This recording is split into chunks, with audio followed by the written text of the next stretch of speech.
장기 렌터카 타시다가 사고가 나면요, 보통 이건 내 차도 아닌데 어디다 전화를 해야 되고 어떻게 처리를 해야 되는 걸까? 머릿속이 하얘지시는 거죠. 그래서 오늘은 10년 동안 장기 렌트만 5,000대 이상 출고한 오토브라더스 김 실장이 복잡하고 어려운 장기 렌트 사고 처리를 여러분들의 편이 되어서 쉽게 설명드리도록 하겠습니다. 오늘 얘기하는 건 딱 두 가지 상황만 놓고 보면 되겠는데요. 첫 번째, 내가 사고를 당했을 때, 피해자가 됐을 때 말하는 거죠. 그 다음에 내가 사고를 냈을 때, 가해자가 되었을 때를 각각의 상황별로 행동 강령을 지금부터 하나씩 알려드리도록 하겠습니다. 그럼 지금부터 시작하겠습니다.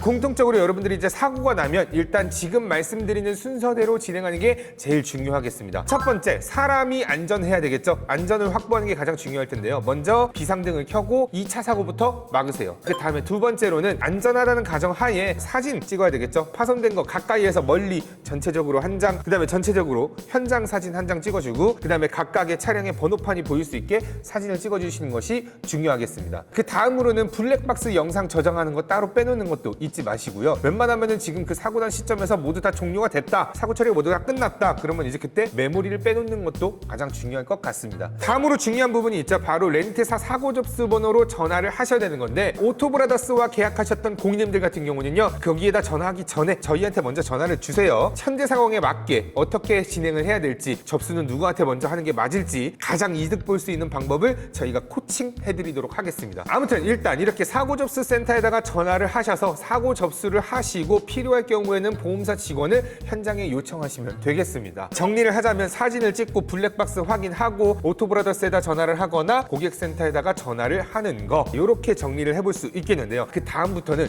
각각의 상황별로 어떻게 대처해야 되는지 정확하게 알려드릴게요. 첫 번째, 내가 사고를 당했다면, 그러니까 여러분들이 피해자가 되는 거죠. 뒤에서 쿵, 뭐 옆에서 쿵, 뭐 이렇게 나는 정상 주행을 하고 있었는데 상대차가 박았다. 이때는 딱 두 가지만 기억하시면 되겠는데요. 대물하고 대인이 있습니다. 첫 번째, 대물은요, 내 차가 망가진 보상을 한다. 그러니까 대할 대, 그러니까 상대방의 물건, 만물 물자를 써서 상대방의 물건을 보상해주는 특약인 건데요. 상대방에게 이 대물 접수 번호를 받습니다. 보통 이제 문자나 카카오톡으로 오는데요. 그러고 나서 렌트사의 사고 접수 센터에 전화를 하는 거죠. 그럼 이제 렌트사에다가 대물 접수 번호를 알려주시면 렌트사가 안내하는 지정 공업사에 가셔서 편하게 수리 받고 진행하시면 되겠습니다. 이럴 경우에는 수리가 길어졌을 때 보통 이제 대차도 상대방 대물 접수 번호를 통해서 진행되는 경우가 많습니다. 다만 이건 이제 보험사나 렌트사 조건에 따라서 다를 수 있으니까 렌트사 사고 담당자랑 꼭 확인을 하셔서 진행하시면 되겠어요. 웬만하면 이제 상대방 보험으로 다 됩니다. 두 번째, 대인, 내 몸이 다친 보상을 말하는 건데요. 이렇게 내가 다쳤을 경우에는요, 상대방에게 대인 접수 번호를 받습니다. 요청 꼭 하시고요. 그 다음에 그 번호로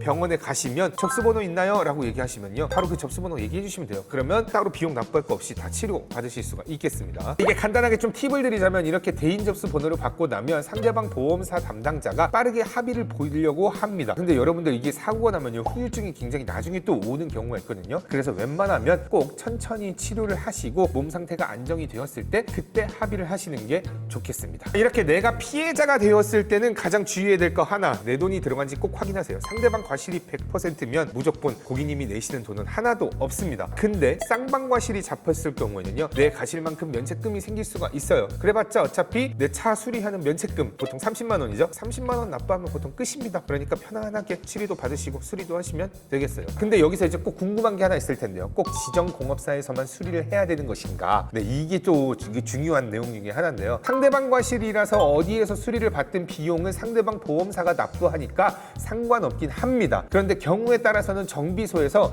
계산서를 발행해달라고 하는 요구가 오는데요. 그냥 간략하게 얘기를 하자면, 상대방 차량이 경차나 9인승 이상의 승합차 혹은 포터 같은 상용차 같은 게 아니라면 편안하게 그냥 원하시는 정비소에 가시면 되겠고요. 만약에 이런 사업자용 차량인 것 같은 경우에는 그냥 깔끔하게 지정된 공업사에서 수리하시는 게 낫습니다. 근데 이거 내가 수리 안 하고 미수선 처리할 수 있지 않나요? 라고 이제 질문하시는 분들도 있는데, 이게 명의가 여러분들의 차량이면 받으실 수도 있어요. 근데 이게 이제 지금 렌트 차량이다 보니까 고객님 차량이 아니잖아요. 그렇기 때문에 미수선 처리를 한다 하더라도 여러분들이 받을 수 있는 비용이 없습니다. 그냥 끌고 다녀도 될 것 같아 싶으면 그냥 면책금 30만 원 정도의 금액을 받고 합의하시는 게 좋아요. 미수선 처리 되는 것도 있다고는 하는데 거의 안 된다고 보시면 됩니다. 그리고 만약에 된다 하더라도 차량을 인수하고 난 후에나 받을 수가 있다. 그렇게 보시면 될 것 같아요. 이제 두 번째 파트인데요. 내가 사고를 냈다면 내가 당한 게 아니라 가해자가 되는 거죠. 운전을 하다 보면 뭐 실수 많이 할 수 있잖아요. 내가 박았을 때 여기서 이제 굳이 막 쫄 필요 없고요. 순서대로만 진행하시면 되겠습니다. 첫 번째는요. 상대방 보상은 대인 대물을 우리가 받는 게 아니라 주면 됩니다. 내려서 일단 먼저 제일 중요한 거 사과해야죠. 죄송합니다. 다치신 데 없으십니까? 이거 꼭 물어보는 게 제일 중요해요. 이 한마디로 이제 여러분들 그냥 넘어갈 수도 있는 부분이에요. 사과하는 게 제일 중요해요. 그리고 우리 고객센터에다 전화를 해가지고 대인 대물 접수 해주시면 됩니다. 여기에서 금지사항이 있는데요. 절대로 상대방이 뭐 그냥 가볍네요. 그냥 20만 원만 주고 끝내시죠. 라고 해도 절대 현금 합의하지 마세요. 이렇게 했다가 나중에 또 흥정하는 경우가 있어요. 그냥 보험 접수하는 게 제일 깔끔합니다. 따로 뭐 임대료가 올라가는 것도 없고요. 피해볼 게 하나도 없어요. 그냥 사고접수센터에다 전화해서 대인 대물 접수하시면 되겠습니다. 근데 이게 일부 렌트사에는요. 사고가 이제 1년에 몇 번 이상 났을 경우에는 차를 회수한다는 조건이 있어요. 이제 이런 것들은 계약하기 전에 미리미리 확인하셔서 이런 조항이 있다. 웬만하면은 하지 않으시는 게 좋습니다. 그래서 결국에는 내가 사고를 냈었어도 결론적으로 사과 한번 하시면 되고요. 내 차와 내 몸만 보시면 되는 겁니다. 내 몸이 다쳤다면요. 내 몸을 치료하는 거에 대한 보상은 크게 두 가지로 나눠지는데 첫 번째는 자동차 상해라고 해서 넉넉하게 보상해주는 쪽이에요. 이제 대인하고 거의 똑같습니다. 이게 합의금도 받을 수 있고요. 일단 두 번째는 자기 신체 사고 자손이라고 하는 건데요. 요거는 급수 기준이라서 이게 좀 적게 나오는 경우가 있습니다. 근데 이 장기 렌트는요. 보통 자손으로 들어가는 경우가 대부분인데요. 이 자기 신체 사고를 좀 정확하게 좀 얘기를 해드리자면 이게 부상을 당했을 경우에는 부상 한도 금액이 1,500만 원 한도로 나와요. 근데 여기서 가장 큰 오해가 발생되는 게 뭐냐? 한도가 1,500만 원이면 내가 병원비가 500만 원 나왔다. 그러면 500만 원 다 나오겠네? 한도 안 넘었잖아. 이렇게 생각하시면 안 돼요. 자기 신체 사고는 제가 앞서 말씀드렸다시피 급수를 기준으로 지급을 합니다. 최대 1급이 1,500만 원. 뇌 수술을 했다거나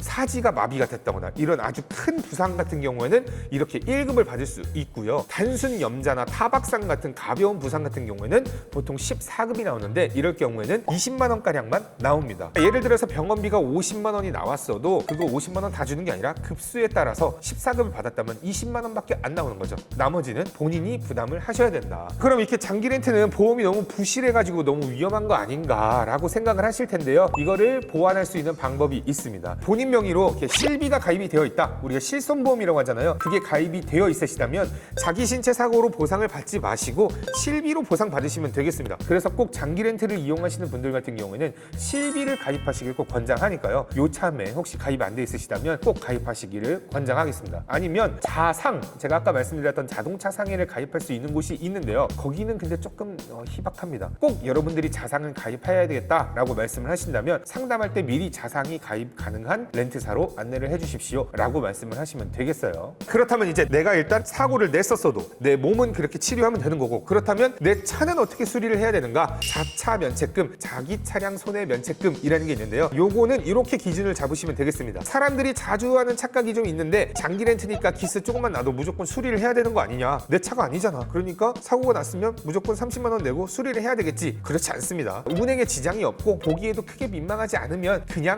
타셔도 되겠습니다. 렌트사에서 수리 안 했다고 뭐 바로 뭐라고 하는 구조는 아니에요. 나중에 반납할 때가 중요한 거죠. 수리할지 말지의 기준은 그래서 딱 하나인 거죠. 수리비가 면책금보다 크냐 작냐, 이거 뭐 면책금보다 적게 나오겠다 싶으면요 그냥 자비로 처리를 하거나 그냥 나중에 수리를 하시는 방법으로 두시면 되겠고요. 이거 면책금보다 좀 크게 나오겠다, 범퍼가 막 질질 끌려다니고 뭐 이러면은 지정 공업사에 들어가셔서 수리를 하시면 되겠습니다. 보통 이게 자기 차량 면책금은 30만 원이니까 30만 원 기준으로 결정하시면 되는 거겠죠. 주의해야 될 점이 있습니다. 내가 낸 사고, 특히 단독 사고 같은 경우에는 수리 기간 동안에 대차가 안 나옵니다. 뭐 일부 상품이나 일부 회사에서는 뭐 이런 대차를 무료로 제공해주는 뭐 조항도 있긴 하지만 대부분의 차량들은 대차를 안 줘요. 그러니까 여러분들 혹시 내가 사고를 내더라도 대차를 꼭 받고 싶다, 그런 케이스가 있다면 말씀 주세요. 저희가 그렇게 가능한 쪽으로만 견적을 드릴 건데 그럴 경우는 좀 비쌀 수 있어요. 이제 한번 정리를 해보도록 하겠습니다. 사고가 나면 당황하지 마시고 이 순서대로만 하시면 되겠습니다. 첫 번째, 안전 확보하시고 사진이랑 블랙박스 저장하시고 오토브라더스 고객님이시라면 저희한테 먼저 전화 주시고, 아니시라면 바로 렌트사 사고 접수센터로 전화를 하셔서 대물 대인 접수 받고 이렇게 주고 이렇게 절차대로 진행하시면 되겠어요. 자, 이 영상은 오토브라더스를 믿고 계약해 주신 여러분들이 꼭 보셨으면 좋겠다는 마음에 제작을 한번 했고요. 여러분이 차량을 받는 순간부터 저희와 인연이 시작된 거니까 사고 사고 나시거나 뭐 차량에 문제가 있으시면 언제든지 연락 주시면 되겠습니다. 그럼 여기까지 영상 마치도록 하고요. 복잡하고 어려운 장기 렌트 여러분들이 편이 되어서 쉽게 설명드리는 오토브라더스 김 실장이었습니다.